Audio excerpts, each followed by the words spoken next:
Jā, es tā vēroju vēja parka attīstību un saprotu, ka šis projekts mums ir, lai atvērtu acis. Tas, ko es redzu, kad šis projekts pierādīs to, ka sistēmas instrumenti nestrādā.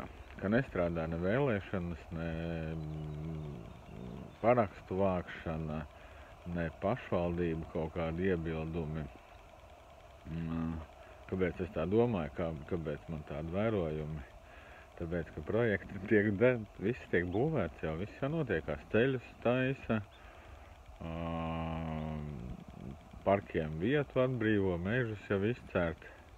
Tā kā viss notiekās. Es zinu vairākas vietas, kur jau projekts tiek bīdīts.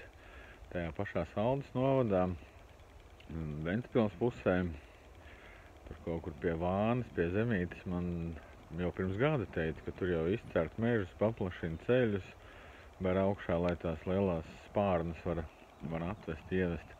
Tā kā es domāju, šis projekts ir konkrēti mums kā tautai, kā šeit, vietējiem Latvijas zemes iedzīvotājiem, tiešajiem šīs zemes mantiniekiem un pārvaldniekiem, patiesībā saimniekiem, kas stulbi sanāk, visi ir tie nieki beigās, bet man kā saimniekam nav nekāda teikšana.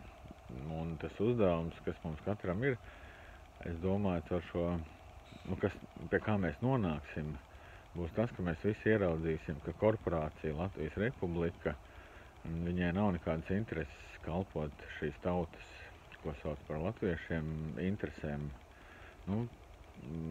Latvijas Republika ir korporācija, un tas, es domāju, daudziem ir jāierauga, ka ir korporācija, kur pieder kādam konkrētam cilvēkam, un tad ir visi šie apakšu uzņēmumi, kas ir tur ieņēmumi dienesti, ministrijas un viss pārējais.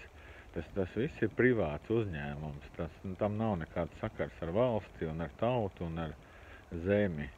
Viņi tā kā ir vienkārši ar juridiskiem dokumentiem spēlējoties, ir, var teikt, izkrāpuši no mums šīs zemes resursus.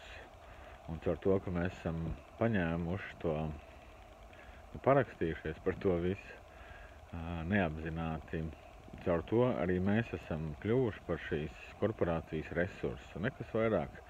Mēs esam tādi paši derīgie izrakteņi vai elektrība priekš viņiem.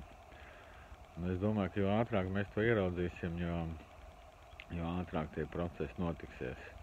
Nestrādā visi tās sistēmas piedāvātie instrumenti, tas viss, es domāju, ka ātri vien mēs šito visu ieraudzīsim, jo projekts turpinās būvēt, turpinās attīstīt, neatkarīgi no tā, ko teiks tur ierēģi vai amatpersonas vai vēl kaut kas. Viss ir nopirkts, par visu ir samaksāts un tā kā nav opcija no sistēmas skatu punkta.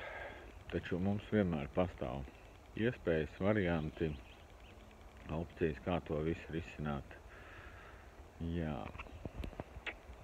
Tad jau redzēsim, kā ies, bet man ir pārliecība, ka šis viss novedīs mūs līdz tam, kad mums pašiem viss būs jārisina, kad nekāda korporācija, nekāda Latvijas Republika par mums neiestāsies.